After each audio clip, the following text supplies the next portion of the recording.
Paul Kelly, welcome to the Opera House, soon to be a new venue on your gig list. Thanks, Bernard. Rooms have characters of their own, venues have characters. Do you feel that character when you play in a new place? When you first played at the Opera House, did you feel something special about the place?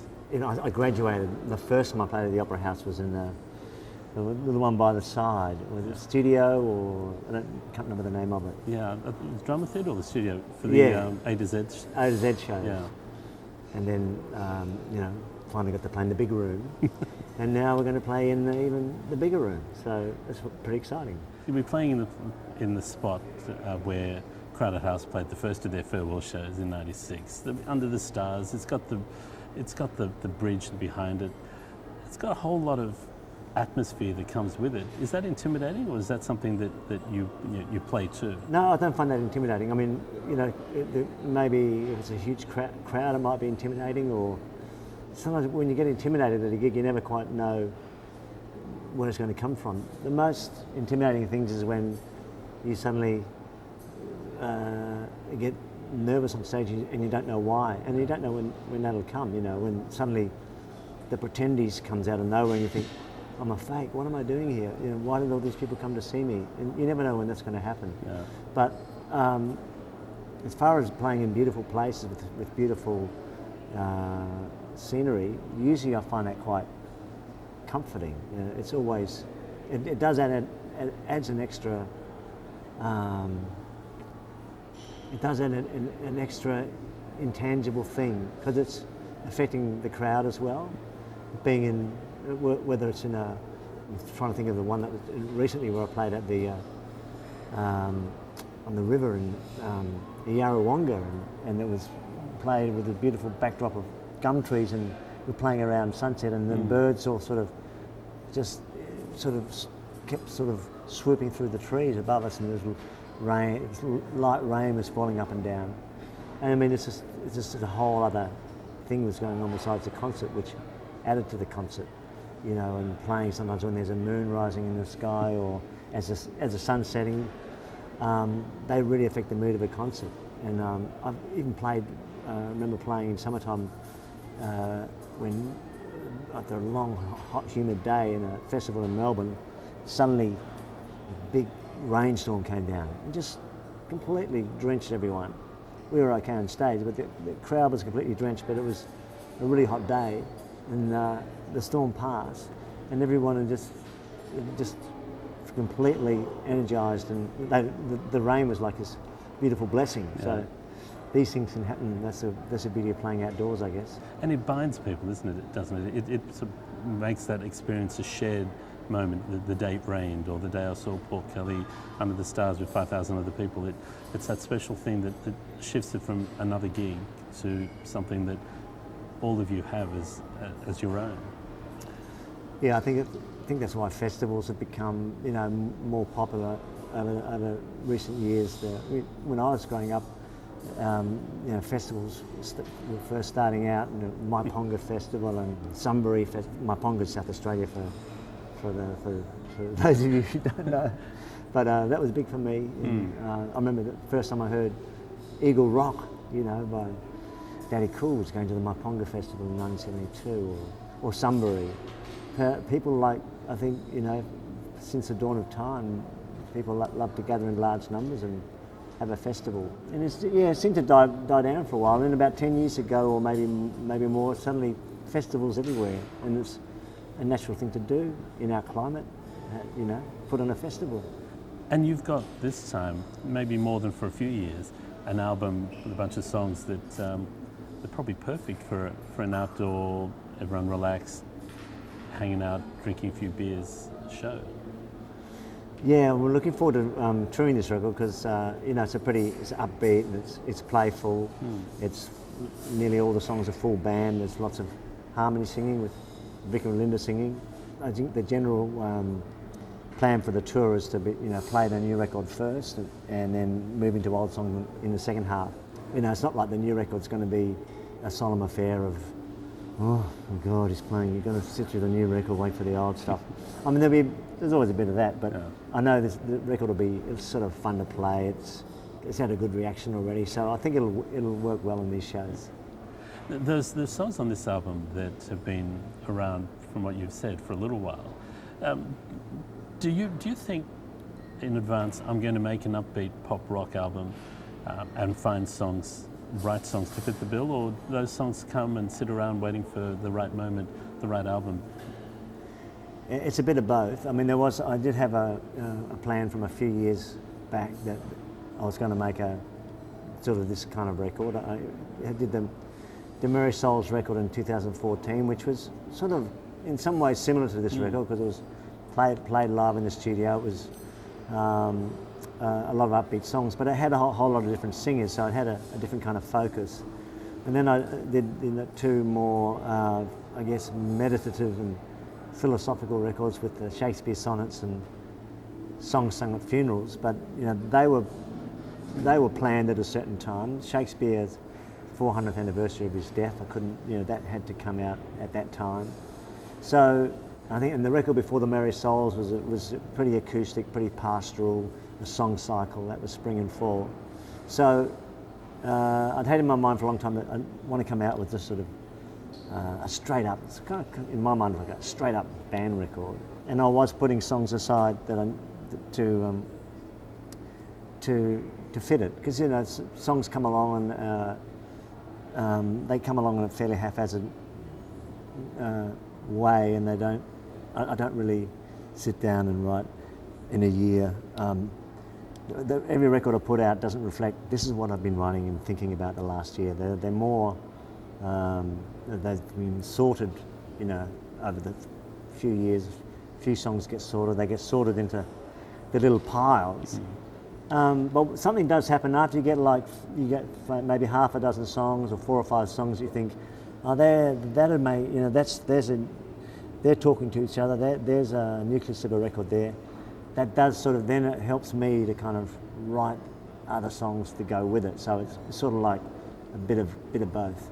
You don't have those moments where somebody comes in and says to you, Paul, we need a single for the record, and you go home and write a single overnight?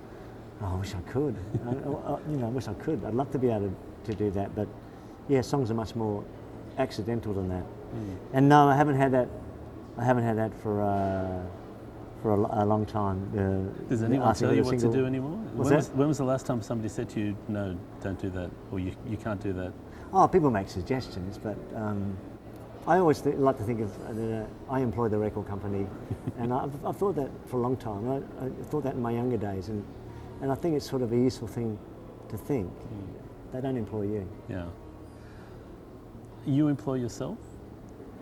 Is that how you see?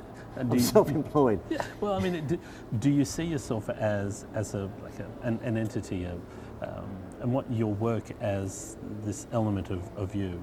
Is there a separation between you and your work? And most people go home from their work, and that's it. Your work could be written that night, could be you're playing that night, the next morning you're travelling. Your work is any time of the day. Where do you separate work and not work, Paul Kelly? It feels fairly clear to me, but if you look at it, it probably wouldn't be that clear, because writing is play. I mean, a lot of my work is play, and that's sort of the making up songs, all the false attempts and doodling and noodling and jamming and then getting there with songs, and then taking it to the band and trying songs out different ways. That's all a form of play.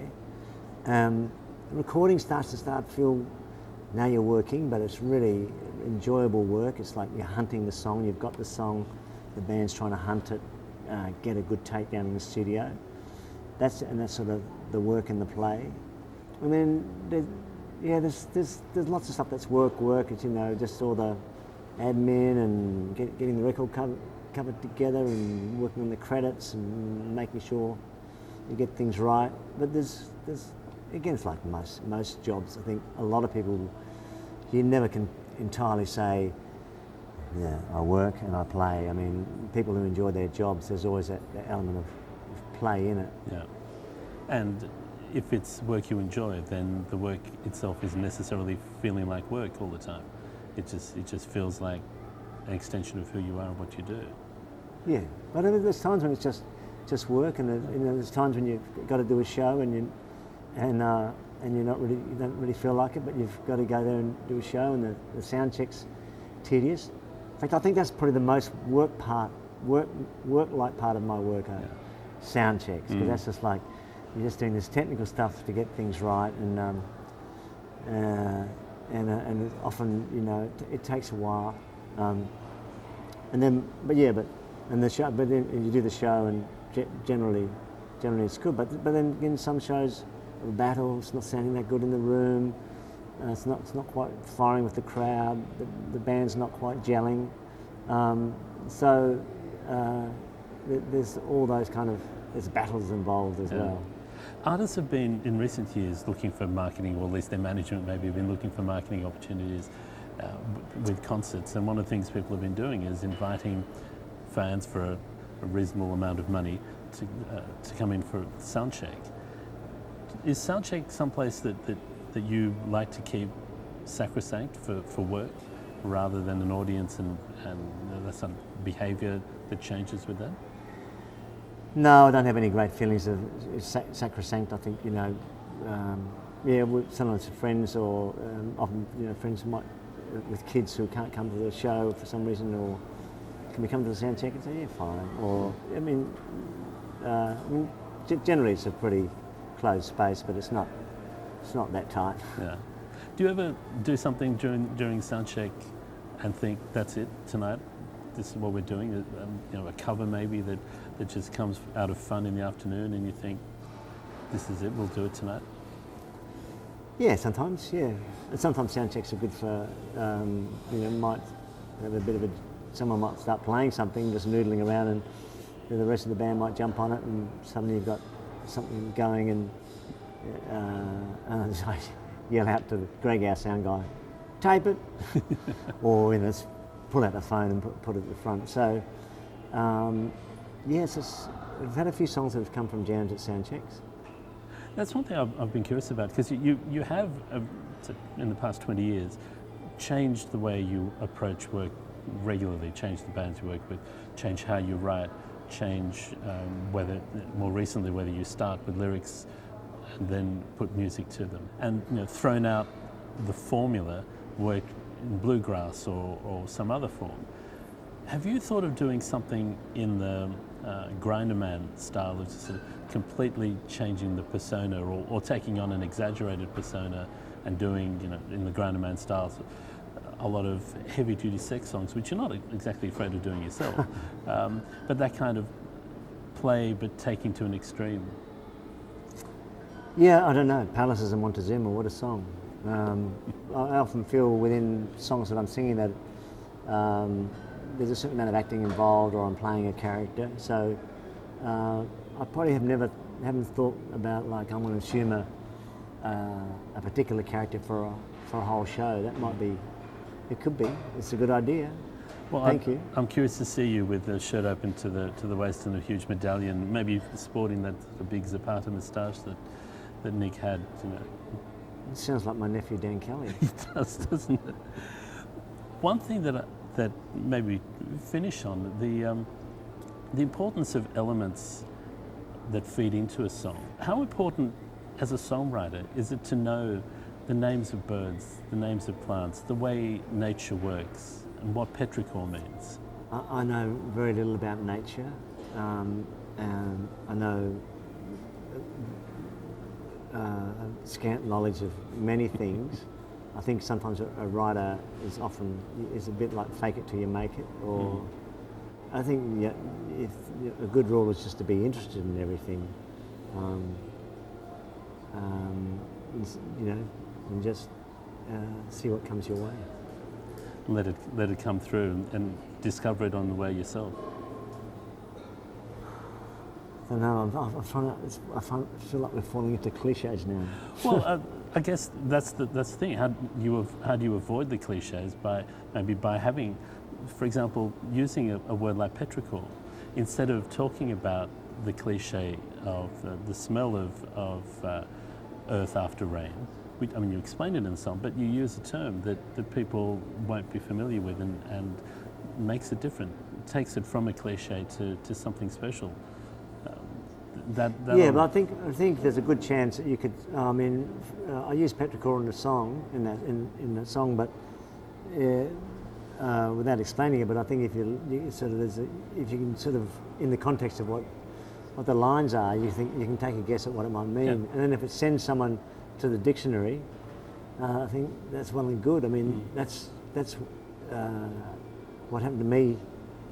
Reading Cormac McCarthy or Samuel Beckett, you find yourself, I better go and find out what that word means, and that's another pleasure in itself to actually reading the book. Yeah, Cormac McCarthy for me was a whole lot of what was that? Yeah, and thinking, I wish I knew Spanish. I'm marking that for later years. Yeah. Well, there's a bit of that happening in your songs as well, though. I have at times looked at the lyrics of your songs and thought, okay, I'm going to need to go find out exactly what this means. I'm very glad to hear that, Bernard. For a learned gentleman such as yourself, that's high praise. Lessons to be learned still.